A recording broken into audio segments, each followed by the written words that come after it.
Welcome back, everybody. So my next movie review for you is Resident Evil Extinction. But once again, before I get into this review, if you could please like, share, and subscribe to my channel, that would be very, very much appreciated. Also, if you want to pop down into the comment section down below and tell me what you think about these movies, whether they're good or bad, please feel free. I generally have a big love to find out the reasons why people love or hate movies.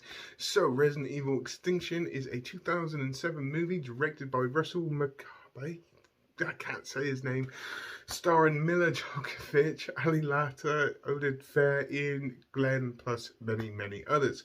So in this next installment in the Resident Evil franchise, we see the world several years after the disaster of Raccoon City, where the world has been taken by the T-virus, and it's basically a fight for survival. So here we go. What do I honestly think?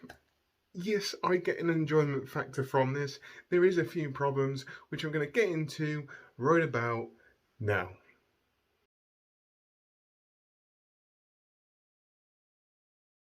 So, like I said at the beginning of this video, I do generally get entertainment, enjoyment value by the time I finish watching this movie. But by far, for me, the biggest problem I had was the plot in this.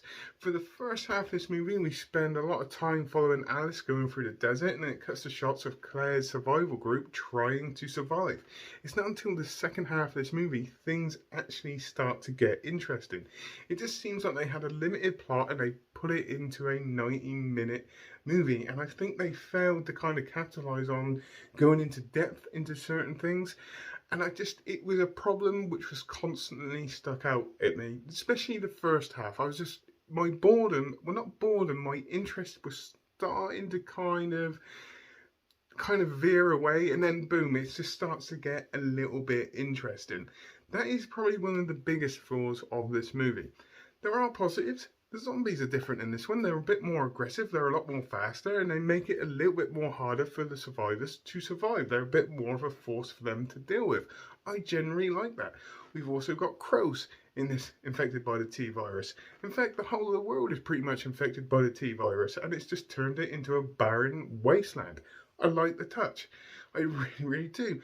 Performances in here are quite solid as well. I generally like Alice's character in this one. She's got powers, which we get to see about again in a certain way. I think they kind of failed to kind of capitalize on exactly how powerful she actually is. I would like to have seen more, but that could have been just me just being a little bit more picky. But apart from that, most of the performances in this movie are actually quite solid.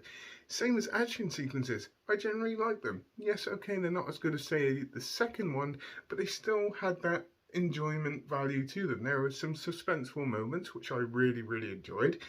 And I just was on board with this movie. But apart from that plot, there isn't a huge amount to talk about, and I don't want to give away too many spoilers, but I was entertained by the end of it. It's just that plot really kind of numbed it down for me a little bit.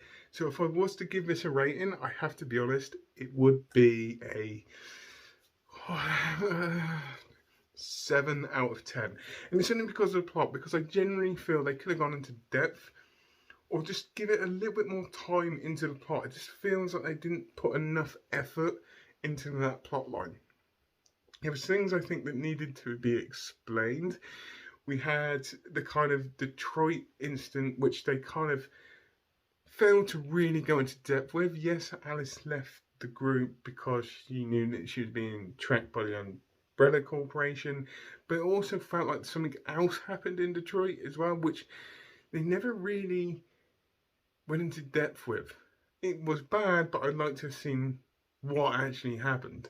And it just felt like in certain areas it just needed a bit more depth or backbone to the plot line. But apart from that, like I said, performances were reasonably solid. The action sequences I really liked. I like the zombies in this one, slightly different, and they weren't the slow moving zombies, and that's the reason why I'm giving it a 7 out of 10. So on that note, please tell me what you think. Put it in the comments down below as normal. Hope you all have a great rest of the day, whatever you're doing. Please take care and goodbye.